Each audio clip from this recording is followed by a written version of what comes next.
How's it going, guys? Honcho here to talk to you all about a new game that has been on my radar for quite some time, and that game is Burning Lands. Burning Lands is a tactical-based multiplayer FPS game set and based around the Vietnam conflict, and is being developed and published by 0 Hour Interactive. Now, for anyone who's played Squad before may remember that name, but for those who don't, 0 Hour Interactive were the team who successfully made and brought us the Australian Armed Forces faction in Squad. Burning Lands will have a heavy focus on teamwork over a large-scale battles that feature 60 versus 60 player teams. They have squad and role organisation, voice over IP, and other features designed to help and share situational awareness.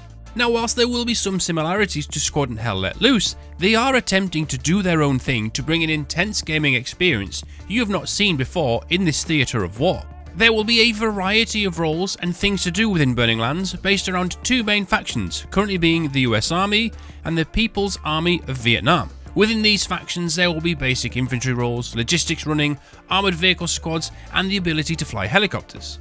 Infantry kits will have plenty of options to choose from, with roles such as medic, anti-tank, combat engineer, and much more, whilst using weapons such as the M16, M21, various AKs, claymores, C4s, and flamethrowers. So there's plenty of options here to keep things fresh and unique. As I mentioned before, there will be vehicles that can be used, just a few to mention being the M48 Patton and the Type 59 tank, BT-76, the M113, M35 and ZIS 150 trucks, and for helicopters, there's the Huey, Chinook and Cobra. Oh, and it might be a good time to add that these helicopters will not only have joystick support, but they will also have track IR support. Maps are going to be based on topographical maps from the US Army from that time period, current satellite images, and height data. That will allow them to build something that looks accurate whilst making adjustments where required to benefit gameplay. They also state that Burning Lands is not a history lesson. Weapons and vehicles for a location may not be accurate to that time period that the battle was fought in.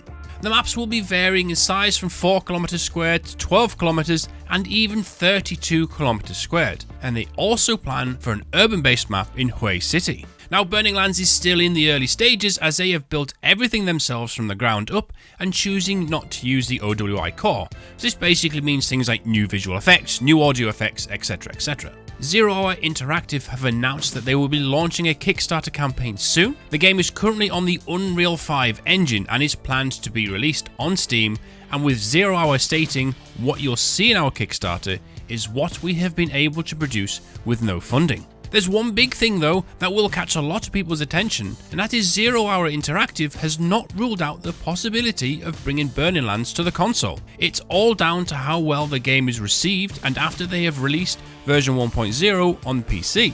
On the whole here, it looks like they have found a nice little gap in the market. It's got that familiarity that we all have from playing games like Squad and Hell Let Loose, but there's going to be what looks like more in-depth mechanics, intuitive unique gameplay, and plenty of assets that will really help this game stand out on its own 2 feet and show its individuality. And I cannot wait to be able to try it out. I mean, for example, it looks like one of the commander's airstrikes is a pair of F4 Phantoms dropping a napalm strike. There's no date as of yet for early access, but you can add this to your wishlist on Steam, and once the Kickstarter goes live, I'll be sure to let you all know. There's plenty more information on their website at burninglandsvietnam.com, including dev blogs and an FAQ section, and from there you can also find access to their Discord server. Don't forget to subscribe to the channel for more future Burning Lands updates or other Milsim guides, gameplays and update videos. Thank you all for watching, take care, and I'll catch you in the next video.